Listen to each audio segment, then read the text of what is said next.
Comment below with your city or country. I'm curious where you're reading from. When 3 police cruisers rolled up my driveway, lights flashing for the third time in 2 weeks, my blood boiled. 6 officers stepped out, their boots crunching on gravel, headed for my door. My quiet Sunday by Lake Tranquility with my elderly parents visiting was about to be shattered again by fake complaints from the Tranquility Shores Homeowners Association. Noise violations, illegal construction, all lies. I opened the door before they could knock, facing Officer Ramirez, who looked sheepish. "Mr. Thompson, sorry, but the HOA reported unapproved exterior changes and excessive noise." My parents peered nervously from the kitchen. Dad's old radio hummed Benny Goodman, too soft to wake a mouse. "This is harassment," I said, firm but calm. "My property isn't under their jurisdiction. I've shown you the deeds twice." As the officers poked around my peaceful lakeside home, finding nothing, I snapped. This wasn't just annoyance, it was a calculated plot to break me. What I didn't know then was this fight would lead to a victory that would shake the community and make headlines. 2 years ago, I'd finally nabbed my dream, a lakeside home on Lake Tranquility. Growing up in a cramped city apartment, I'd craved nature's embrace, memories of childhood camping trips by this very lake fueling my ambition. After 20 years of grinding at an engineering firm, scrimping, and smart investing, I found Edenwood, a cozy 1970s rancher with big windows framing the lake, a wraparound deck for stargazing, and a yard sloping to the shore. It wasn't fancy, but its charm and location were priceless. The seller, a retired botanist, had loved it, planting native flowers that drew hummingbirds. On a crisp fall day, with fiery maples mirroring in the water, I knew it was mine. The price stretched my budget, but one detail clinched it. The lot sat just outside the Tranquility Shores HOA. No fees, no approval needed for changes, my realtor said. The botanist nodded. I bought it for that freedom 30 years ago. I'd seen HOA nightmares, fines for wrong plants, bans on wind chimes. One community's 70-page rulebook dictated paint colors, beige only, and banned veggie gardens. I wanted a home, not a prison. County records confirmed my lot, plus 3 others, were exempt from the HOA, formed 30 years back. I outbid rivals by $5,000, and 60 days later, keys in hand, I felt a joy I'd never known. The first 6 months were heaven. I sanded floors, painted the exterior a deep forest green, added solar panels, and planned a small dock. Sunrises glowed over the lake. Evenings brought frog songs and wine on the deck. I kayaked at dusk, gliding across glassy water, feeling a peace life never offered. Neighbors were great. Mike and Laura Bennett, a young couple with twins, and the elderly Wilsons, both on exempt lots. We watched each other's homes, shared jam, swapped DIY tips. Across the lake, I waved to HOA folks, all cordial. I joined lake-wide meetings on water quality, noticing HOA President Richard Larson's chill vibe toward us independents, but no big deal. Then Richard got reelected, promising to fix boundary issues and protect property values. A week later, a letter on HOA letterhead claimed I owed $900 in back dues, saying my lot was under their control per original plans. It listed violations: my solar panels, green paint, and native plants. Confused, I called my lawyer, who confirmed my exemption. I sent a polite letter with proof to the HOA office. 3 days later, a nastier notice threatened a lien. Richard and 2 board members showed up uninvited as I sipped coffee on my deck. "We need to discuss compliance," Richard said, smirking. I showed my deeds. He waved them off, citing new surveys he never produced. He flagged my solar panels, visible boat, and dock plans as unapproved. Warning: don't let this escalate. The Wilsons got similar letters. Mrs. Wilson, 82, considered paying to avoid stress. The Bennetts ignored theirs.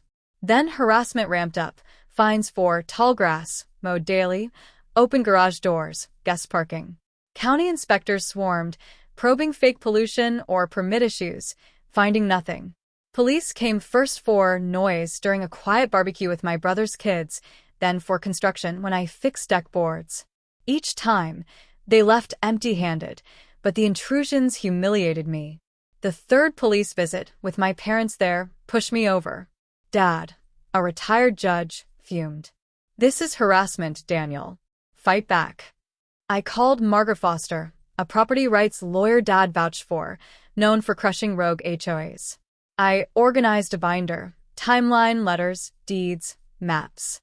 Margaret's Victorian office felt like a fortress. Her assistant whispered, "She's tackled Tranquility Shores before." Over 3 hours, I laid out every incident. Margaret's jaw tightened. "This isn't overreach. It's a criminal scheme to annex your land."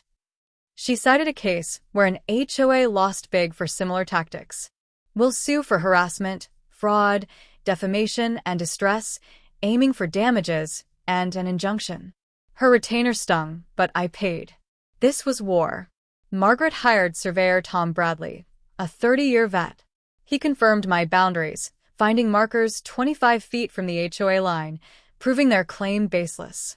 Margaret's county record request uncovered a bombshell. 3 months ago, post-Richard's election, the HOA filed a correction, annexing our lots using a forged clerk's signature and an expired notary stamp. Fraud, plain and simple. We sued the HOA and board members, including Richard, for harassment, fraud, false reports, and emotional distress, seeking big damages and a ban on their claims. The HOA's lawyer, Richard's cousin, tried dismissing it as frivolous. The judge ordered discovery, and their world crumbled. We got boxes of emails, memos, dossiers on us, independent owners, routines, cars, guests. Emails showed Richard's plan. Thompson's solar panels hurt values. Make life tough till he joins. Board member Ellen Crane wrote, "Break Thompson and Wilson and Bennett will cave." They scheduled police calls to embarrass me, targeting family visits. A memo warned their claim was unsupportable, but Richard ordered it buried. A Phase 2, planned employer complaints and delivery sabotage. Margaret was livid. "This is predatory abuse." The HOA offered $5,000 to drop claims. Margaret countered, "Admit guilt, apologize publicly, pay fees, and hefty damages." They refused, banking on a soft judge. Bad move. Judge Amelia Chun, a no-nonsense jurist who hated bullies, got our case. The 3-day trial was electric. Margaret shredded their misunderstanding defense with emails blown up on boards. Richard's testimony, claiming community protection, fell apart when Amelia grilled him on forgeries. "Filing false documents is criminal, Mr. Larson," she snapped. His stammer sank them. Ellen's gloating email about my barbecue stung jurors. Mrs. Wilson's tearful testimony about her fear sealed it. On day 3, Amelia ruled. A permanent injunction barred HOA claims on our lots, ordered retractions, and corrected filings. She awarded $350,000 compensatory and $650,000 punitive damages, $200,000 from Richard personally, $100,000 each from Ellen and 2 others, $150,000 from the HOA. They'd pay $85,000 in fees. Amelia referred the forgery and false reports to the DA. "This is abuse of power," she said. "HOAs serve members, not bully neighbors." Margaret whispered, "This'll echo for years." Richard and 3 board members quit.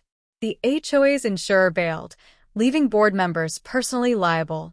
I built my dock, added a fire pit, and posted a sign, "Free Lakeside, no HOA." Monthly picnics drew HOA folks, some asking how to exit.